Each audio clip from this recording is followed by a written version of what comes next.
I know I'm a little bit late with this video. I did have some technical problems. What happened is I'd edited all the footage for the Jupiter's Legacy season review, and I decided to go away on holiday and clean a bit of space in my hard drive to put movies on before I'd done that. So I wiped all the clips, and then when I came back I thought I'll give it another week to see if there's any news on the season or if it's going to get a second season, and a lot quicker than I was expected. It's been cancelled.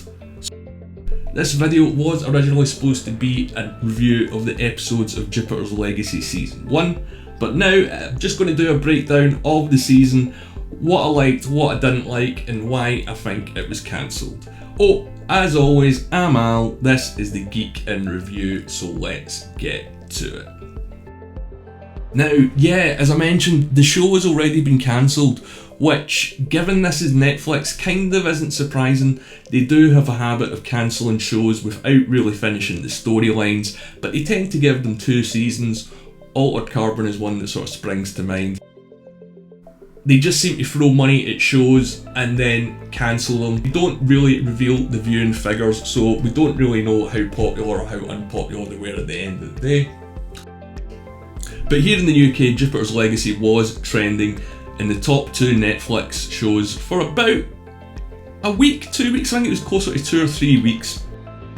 I'm going to have to go back because I said I'm going to talk about the episodes, and when I was originally doing my episode guide I did hit a bit of a wall because there's one episode where literally nothing happens and the episode just fell totally flat. I struggled to review it, and then I thought, well, I'm not going to do the episodes, I'm going to break it down to the different aspects. So if you haven't seen the show, spoilers are going to be ahead, but it has been out for about a month now, so you should check it out, because if you haven't noticed already, it's been cancelled, so there's only 1 season. Now, the story, it follows a group of friends who, in the late 1930s, sort of going into 1940s, find themselves getting superpowers, and this starts off with, long before they get superpowers, one of the main characters. It starts off in the 1930s with a guy called Sheldon Sampson and his brother, who basically are involved in their family business. And Sheldon he's not really a Bruce Wayne kind of playboy, but he's been out and about in the world, and the other brother's the one that's sort of been holding the business together with the dad. The Wall Street crash happens, and then a lot of the family's dirty business, or the family's company's dirty business, comes to light, and Sheldon feels that he has to restore his father's and his family's legacy. So while this is all going on, he starts to have visions of his father that then lead him on a sort of quest across America, where he then reveals that he's got to go to some sort of mysterious island, but along the way, during these visions, he gets further information about the people that he has to take with him, such as his brother, a female news reporter that he meets along the way, some other guys. I'll get back to that, but at the end of the day, it doesn't really matter because it's only 1 season and they didn't really develop these characters enough. And the 1930s stuff is obviously all set in flashbacks. We do get other flashbacks closer to the present as well. They don't exactly mention the year, but it does look pretty close to where we are at the moment. The storyline that's set in the present, that's okay. I mean, the first episode is kind of sets that up, and the second one sort of knocks it flat. Once they defeat the villain at the end of the first episode, they find out that it's not this guy, it's like a clone or a robot, so the investigation into that is the start of episode 2. And it's pretty good. You get a bit more of the characters, you get an idea of what they've done in the past and where they're going. You get a better sense of their philosophies and the dynamic between the 2 brothers, that they've got sort of different points of view. One's a bit more Charles Xavier and one's a bit more Magneto, which, as I mentioned in my earlier video, which you should check out, which was a review of episode 1, his power is telepathy, exactly like Charles Xavier's, where Sheldon, played by Josh Duhamel, who's the main character, he is just like this world's Superman. He's called the Utopian. He's got all the sort of superhero abilities, flying, shooting lasers from his eyes, superhuman strength.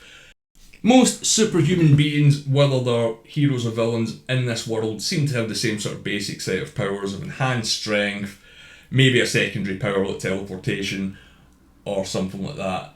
But generally, that's the thing that this show suffers from, is there was nothing really memorable about it. Everything about it was good, the characters were good, the actors were generally pretty good, the stories were good. Josh Duhamel, Ben Daniels were particularly brilliant as the 2 brothers, Walter and Sheldon. The rest of the cast were okay, like I say. I'm not going to get into all the names, but the story about the daughter and the son didn't really hold my attention at all, and I thought it was going to be a lot more in the first two episodes, and it kind of fell to the wayside. Like I said, you got an episode about the daughter, which was just all her backstory, and it was okay, it wasn't brilliant, but nothing happened in that episode in terms of accelerating the characters forward. There's also an episode you see a sort of earlier side of it that Lost used to do, so you've already seen how it ends, but you see the setup to it. That's kind of okay. There's a magical van, which I suppose is pretty good as well. We do get a bit more world building with people discussing about how they got their powers, and there is a little bit of talk among the younger generation. I mean, I call them kids, but they are all adults, about the responsibility and how they feel and what they should be doing with it. The real shame about this show is the last two episodes did start to get really good and tie everything together.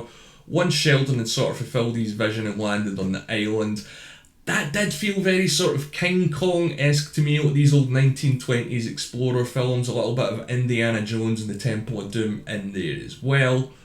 But it was a little bit too little, too late. We see them get the powers, we sort of get an explanation why they were chosen at least. We don't really know who gave them the powers or what the long-term reason for that is. We also don't know, did this create supervillains as well? Because when they get the powers on the island, there does seem to be a sort of shimmer or wave that goes out. So did this activate other people's abilities? And if so, what's the criteria for getting super abilities in this world? There doesn't seem to be any sort of synthetic variant of getting it, like the Super Soldier Serum in Captain America or Compound V in The Boys. But I think the reason this show doesn't stand up is we've been in a year of great, or a few good years when you think about it, of great superhero shows. Starting with The Boys, we've had Invincible, we've had all the Marvel stuff, and they've sort of elevated that genre, and this show doesn't do that. Everything about this show is technically good, but that's all it is. It's sort of akin to what Smallville was. Smallville was amazing back in the day, but when you look at it now compared to what CW is, or certainly what they're doing with Superman and Lois, Smallville just doesn't stand up at all. And that's the problem with Jupiter's Legacy. It's a small fish in a very big pond. And I think maybe Mark Millar, as much as I love Mark Millar, and if you do ever watch this, Mark, I absolutely do love you and I love your work. I think maybe him translating his own work, you need a sort of middleman to help manage that, and maybe they're sticking a little bit too much to some sort of comic book feel or comic book aesthetic, because another issue that I had with this show is there's a lot of really bad green screen. I mentioned the fight at the end of the first episode, but also the bit when they're on the boat on the way to the island. The green screen is absolutely terrible. I've got no idea if that's a result of the pandemic or not, but generally the overall feel and tone of the show, it did at points feel too much like a comic book. It felt at points it was trying to be too much of a drama, and by the time it sort of realised what it had to do to get itself all together, it was over.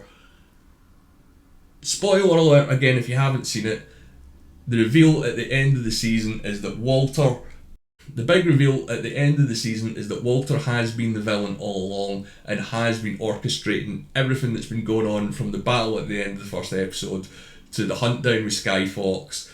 And it's a brilliant setup, and I wish they'd done it halfway through the season and just sped it up a little bit. Invincible's done that, where it sort of changed the timeline of its source material, and this done it as well, but it didn't do it quick enough.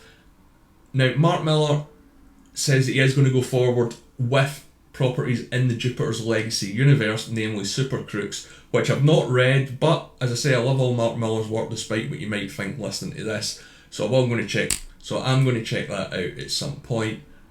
But let me know what you think of the show in the comments below. Did it deserve a second season just to see where it was going to go and maybe fulfill its potential, or do you think Netflix was right to cancel it straight away? As always, you can reach me on Twitter @TheGeeksReviews. My name's Al, and have a great day.